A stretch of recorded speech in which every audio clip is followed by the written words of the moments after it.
Well, it is no secret the cost of buying a house skyrocketed during the pandemic. While we saw record low interest rates in the last few years, those numbers have jumped back up to more than 5%.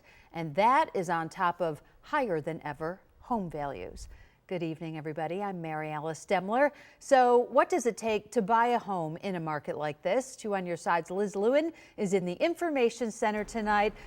Liz, break it down for us. Well, let's start with this, Mary Alice. To answer your first question, it takes a whole lot of money right now to land a home.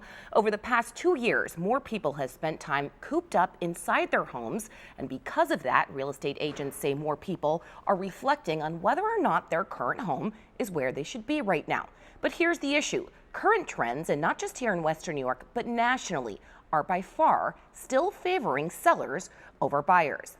Now, according to the National Association of Realtors, the average time on a market for an existing home is roughly 18 days. And in many cases, houses are selling almost as fast as they're being put up for sale.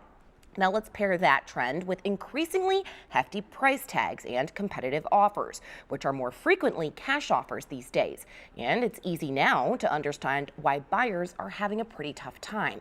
So while COVID has relaxed restrictions now and houses are back on open house markets, making it easier for prospective buyers to check out the hottest listings in person once again, the market is still undeniably tight.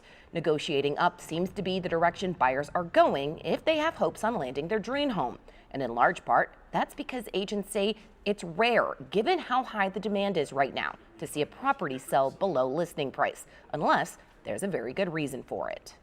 Usually we're seeing offers anywhere from 10 to 15% above the list price at this point, depending on the markets and the list price. Everyone just wants that HGT perfect home still. And, unfortunately, with interest rates rising, sale prices rising, it may not be attainable for many buyers. Now, with that being said, sweat equity is still a very real thing. I'm a huge proponent of buying a home that maybe needs a little bit of work, making it exactly the way you want it.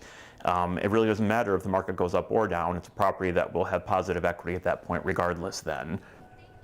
As for interest rates, Culleton says rates are as high as 5.25, and as a result of that, inventory, of course, is still very low. However, those rates haven't necessarily affected the seller's market just yet. Of course, we'll have to wait and see if that changes over time.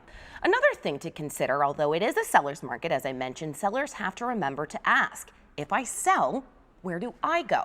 So even if the idea of jumping to sell sounds like a good one to you, Culleton says, make sure you've thought it out. As for Western New York, he says he does expect prices here to keep rising, which means people are going to have to get a bit more flexible and stay open-minded. In the Information Center, Liz Lewin, Channel 2 News.